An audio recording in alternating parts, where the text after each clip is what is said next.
Hey everybody, it's Lizzy from the Stanton Public Library, and I'm excited to talk to you today about 5 new young adult books. Now, the first one I want to tell you about is actually part of a series that I think will be interesting to you if you enjoy classic literature. I know there's some of you out there. It's a series of YA retellings, or remixes as they're called, and the first 2 are already out. The first one is A Clash of Steel, which is a remix or retelling of Treasure Island. This is by C.B. Lee. C.B. Lee is really interesting. She writes a ton of different stuff. She writes like the kids' Ben 10 graphic novels, and then some like queer superhero stuff for teens. So she really is great with action adventure stories. This one is kind of remixed in that the characters Shang and An are 2 women in the early 1800s in the South China Sea. But you still get all of the cool, like, golden age of piracy stuff, and of course the treasure hunt at the center of the story. The second one that's come out, and I think we have it in the library, is a remix of Little Women called So Many Beginnings by Bethany C. Morrow. And I think the next ones they have coming up in the series are Robin Hood remix, Wuthering Heights, Great Gatsby, and they've got some really great authors lined up. And they've gotten really good reviews so far as well. So you can read them in any order, of course, but the first 2 that are here are Clash of Steel and So Many Beginnings. Okay, next up we have Me, Moth by Amber McBride. This is a book in free verse, and cool thing about Amber McBride is she lives in Charlottesville and teaches at UVA. So there's actually lots of little like Virginia settings and locations in this book that you'll recognize. This book is in free verse poetry, so if you are a fan of free verse or something like Elizabeth Acevedo or Ellen Hopkins, this might be a great match for you. I will say it's pretty challenging free verse. There might be a couple of sections or chapters where you're like, what's going on right now? But if you stick with it, I think it will be rewarding. Me, Moth is about a girl named Moth. She's a junior in high school, and her family has actually passed away in an accident a few years prior. She lives with her aunt, but she is completely disconnected from her and everyone at school. She feels invisible until she meets a boy named Sani, and they actually realize they have a lot in common and decide to run away together.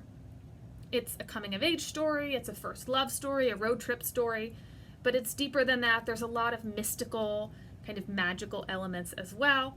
But I think you're going to hear a lot from Amber McBride, and definitely check out all of the Virginia references. I'm excited to hear what you guys think of this one. We've got the new book from Xoxo. It's called Xoxo, and it's one of many new kind of K-pop themed contemporary romances coming out. As a fan of K-pop, I love it. I think it's so fun and comforting and really lovely. This story is about Jenny, who lives in LA, and she's a classical musician. She's basically trying to figure out if she wants to study the cello in college, but like if she doesn't do that, then what is she going to do? She's kind of trying to figure out what she wants her future to look like. And one night in LA, she meets this kind of mystery boy, and they have this kind of fun night together. And it's not until she starts going to school in South Korea, in Seoul, where her grandmother lives, that she realizes that he's like the main singer of a debut K-pop group. He, of course, cannot date anyone. She's only there temporarily. You get the idea. It's really fun and sweet and charming. I think Xoxo does a great job with all of her books, so you can really trust her with this storyline. I think it's going to be a really fun read. If you are a fan of M.T. Anderson's book Feed, or if you really liked Ready Player One, you're going to want to check out Rainbow in the Dark by Sean McGinty, who also has another book that's similar called The End of Fun.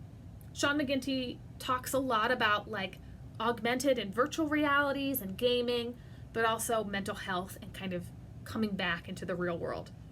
This story is weird and bizarre and surreal.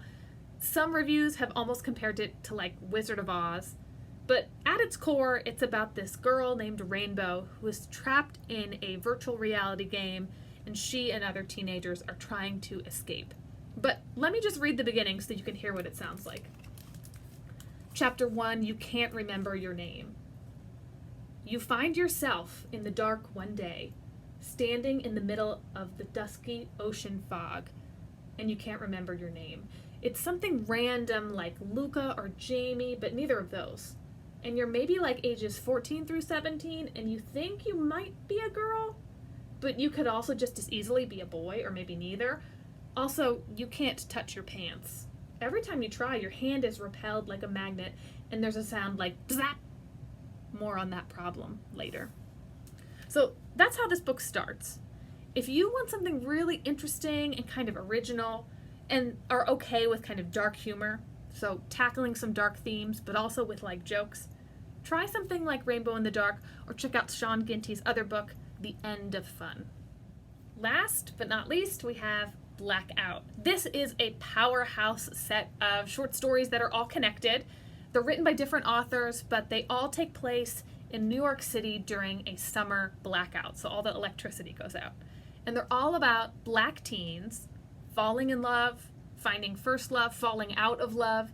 And these stories are written by the best of YA authors. So we have Danielle Clayton, we have Tiffany D. Jackson and Nick Stone, Angie Thomas, Ashley Woodfolk, and Nicola Yoon, some of my favorites. This is a pretty accessible collection. It's less than 250 pages, but it's not really dense, and you can kind of break up your read with the different stories. It's also in production at Netflix from the Obama's company. I can't wait to see it on the screen. So it's really joyful and fun, a lot of different tones throughout the story, so you get that variation, and just a really great collection from a great group of authors. That is all for today. Thank you for joining me, and stay tuned to our Instagram stories throughout the month. I'm going to try to feature Native and Indigenous voices for Native American Heritage Month, so keep an eye out for those. I'll see you next month.